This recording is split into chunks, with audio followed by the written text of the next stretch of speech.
I know some of you probably heard recently, very recently, about some anti-fracking protests, which is that method they use to take oil out of the ground, drill for oil.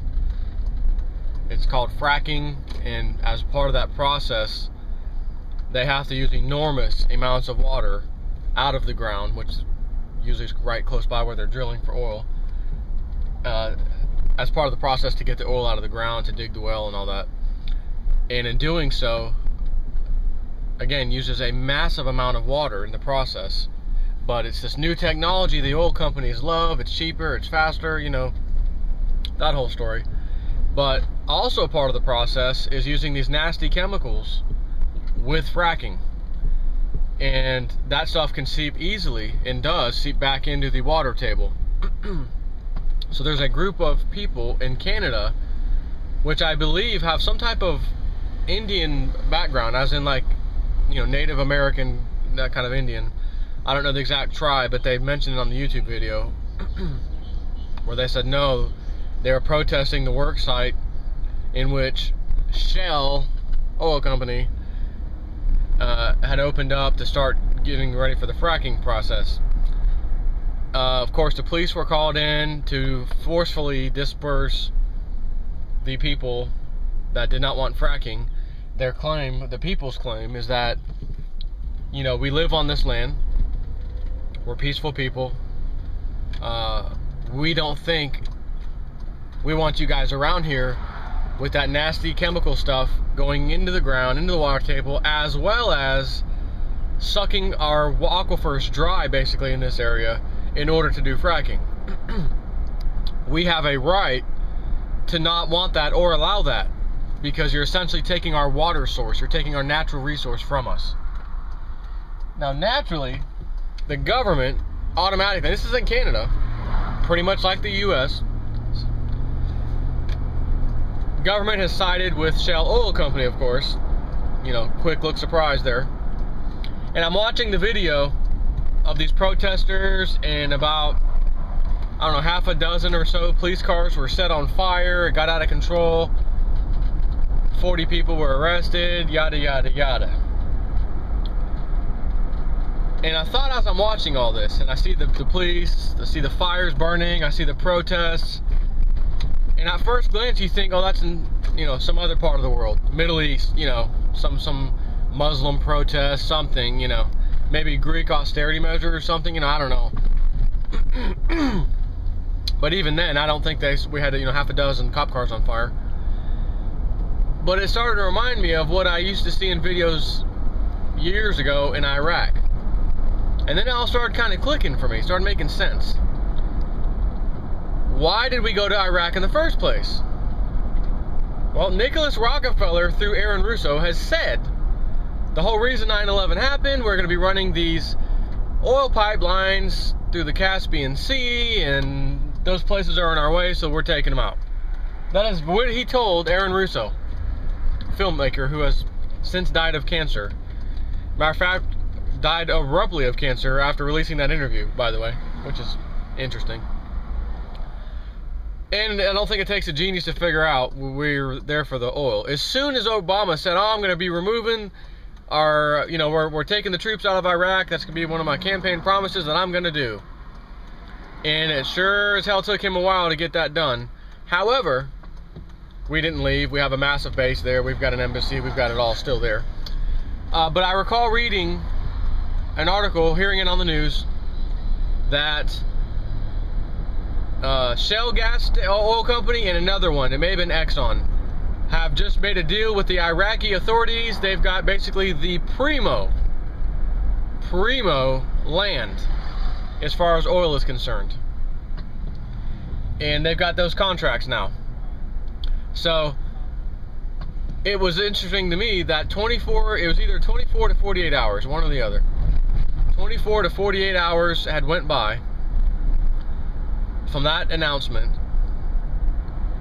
You have to excuse me, there's like cops everywhere, there's the news camera over here by the hospital. I'm not sure what the hell's going on.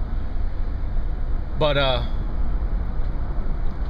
I remember 24 to 48 hours later, Obama announces that we are absolutely pulling the last few guys out of Iraq. This is it. We're pulling out. The final thing. So you mean to tell me a day to two before that, there's news stories that the oil companies have got the best prime land spots, prime oil wells in Iraq, and it wasn't Iraqi companies. It was Shell was one of them, and I think it was Exxon was the other. And then within a day or two, the president of our country announces we're leaving Iraq. Do you think, by any chance, that that's a coincidence? Absolutely not. So if we're working, if our troops are being deployed and other countries are being policed by our people so that we can simply run oil pipelines for the oil cartel. When I saw this happening in Canada, which is like saying in our country, the Canadians can easily say this, hey, this is a democracy, this is Canada, it's just like the US, right? Same type of thing, same type of system. We're neighbors. We're practically sister and brother, America and Canada. And guess who showed up? The military force, which was, of course, the police department, did get violent with protesters, violently removed them, and the protesters got violent back. Now, the protesters were not violent at all until force was put upon them. Keep that note. And at the end of the day, it's not like they're protesting the government, or they're protesting, ultimately, Shell Oil Company. And Shell Oil Company has the power to have the entire United States military go do its bidding for it in the Middle East, and anywhere on the face of the earth for that matter.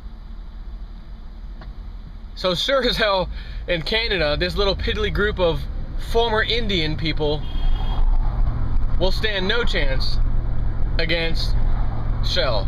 But the irony is that you would think, well, at least it's our people, in the Middle East, our people per se, America, the Western world versus the Eastern world, Middle Eastern world. And yeah, maybe we did some shady things, but at least we're not doing it to ourselves. I mean, at least it's we're keeping it in the family. We're not hurting anyone within the family of America.